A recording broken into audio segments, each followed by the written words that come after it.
Greetings, LaCroix family. I come to you on this, the most special and significant week of the year. A week so special we deem it Holy Week, when we remember the most important events of human history, the events of Jesus last week.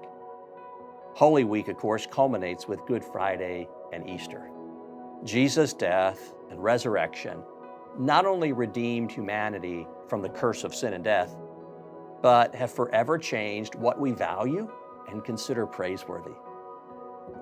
I would suggest the sacrificial love of Jesus is behind some of the most inspiring moments of this global pandemic, in scenes being played out around the country and the world.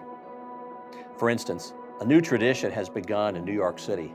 Each night at 7 p.m. sharp, people step outside of their homes onto their apartment balconies and high rises all across the city and applaud. They bang pans, ring cowbells, honk car horns, and rise to give standing ovations to honor healthcare professionals who are risking their lives to care for people in this pandemic. You've heard of their struggles and the stories of how some of them are battling extremely difficult conditions, including not having enough personal protective gear. But still, they battle on, caring for the sick and dying, and in the process, risking their own lives. Indeed, many healthcare workers have succumbed to the virus, but this does not keep them from their heroic work. Two of the most touching scenes for me recently was when medical staff at a beleaguered hospital stopped their day to applaud the custodians, who also plunged into virus-ridden environments to keep the place sanitary.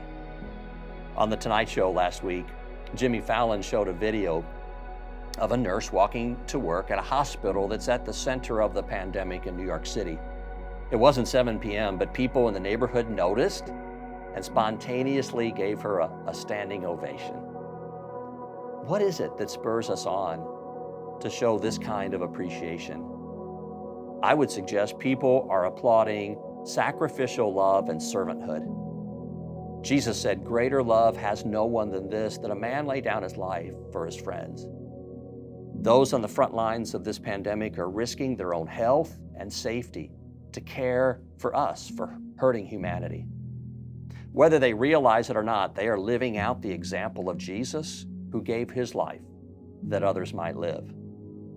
For instance, consider this word in Philippians. The Apostle Paul wrote, "In humility, value others above yourselves, not looking to your own interests, but each of you to the interests of others.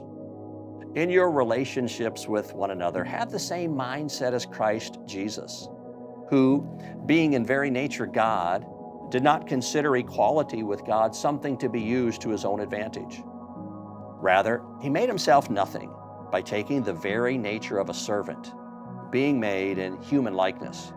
And being found in appearance as a man, he humbled himself by becoming obedient to death, even death on a cross.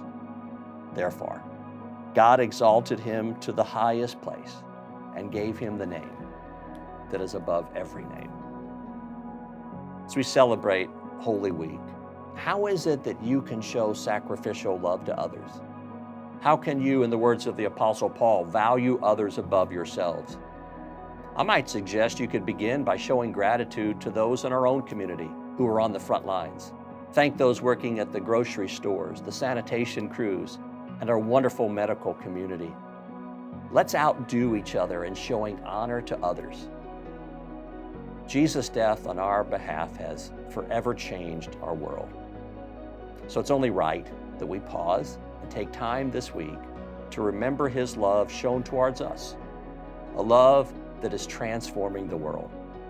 It's going to be a Holy Week like none other.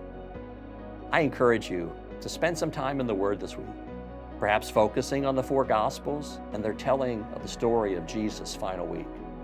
Then tune into church online on Good Friday, and then for Easter, 4 services over Saturday and Sunday. Please invite someone to join you also. It's going to be a message of hope that I think is going to lift people's spirits. Well, I love you all, and I thank God for the people of LaCroix on this Holy Week like none other, this Holy Week 2020.